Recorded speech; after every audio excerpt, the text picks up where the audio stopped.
اگر جادو کی وجہ سے آپ کے بدن کو باندھ دیا گیا ہے، آپ کا دماغ ایسے ہو چکا ہے کہ آپ ہر وقت منفی سوچتے رہتے ہیں، آپ کے بدن کو ایسے باندھا گیا ہے کہ آپ اپنی حلال اہلیہ کے پاس جانے کے قابل بھی نہیں ہیں، تو یاد رکھے آج آپ کو میں ایسا عمل بتا رہا ہوں، انشاءاللہ گھر بیٹھے آپ کو اللہ رب العزت اس پریشانی سے نجات دیں گے۔ اللہم صلی علی محمد وعلی آلہ وبارک وسلم۔ لاکھوں کروڑوں درود السلام امام الانبیاء شافع محشر محمد مصطفیٰ احمد مجتبیٰ صلی اللہ علیہ وآلہ وسلم اور ان کی آل طیبین طاہرین پر۔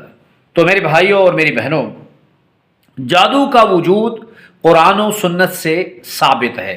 بعض لوگ کہتے ہیں کہ جادو حق ہے، حق نہیں ہے۔ اگر کسی چیز کا وجود قرآن و سنت سے ثابت ہے تو اس کا حق ہونا ثابت نہیں ہے۔ جیسے فرعون، قارون، نمرود کا وجود قرآن و سنت سے ثابت ہے لیکن یہ حق نہیں بلکہ باطل تھے۔ اسی طرح جادو کا وجود قرآن و سنت سے ثابت ہے لیکن یہ حق نہیں بلکہ باطل ہے۔ تو اب انسانوں کے دشمن بہت زیادہ ہوتے ہیں۔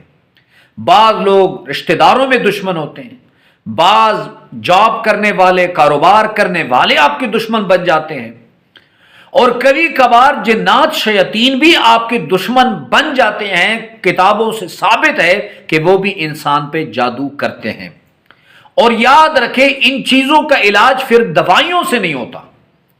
اگر جادو کی وجہ سے آپ کی مردانہ طاقت باندھ دی گئی ہے تو آپ دوائیں کھائیں گے، قیمتی سے قیمتی دوائیں کھائیں گے، آپ کی یہ مردانہ طاقت جو باندھی گئی ہے جسے بندش کہا جاتا ہے تو یہ ختم نہیں ہوگی۔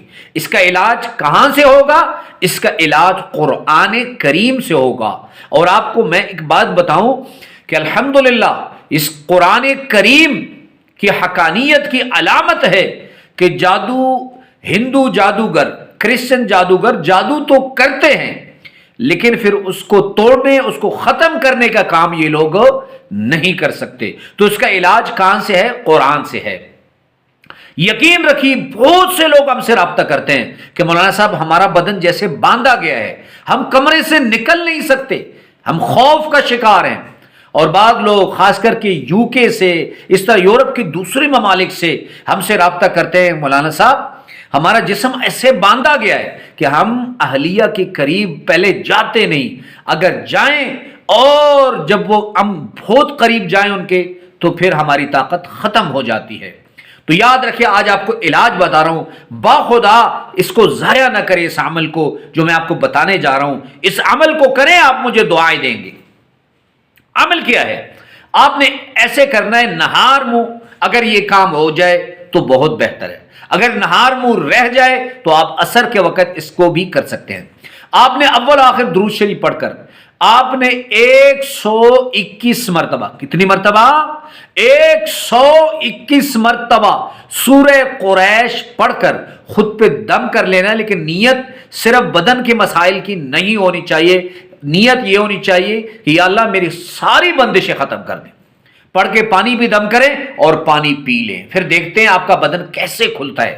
اور اس کے بعد آپ نے ایسے کرنا ہے، چونکہ ہمارے وظائف میں کمزوری ہوتی ہے، آپ نے ایک کاغذ زعفران لے کر اس پہ آپ نے سورہ قریش لکھ لینی ہے۔ کیا لکھ لینی ہے؟ سورہ قریش آپ نے لکھ لینی ہے اس پہ، اور اس کے بعد روزانہ ایک تعویذ 40 دن تک ایک تعویذ روزانہ پینا ہے۔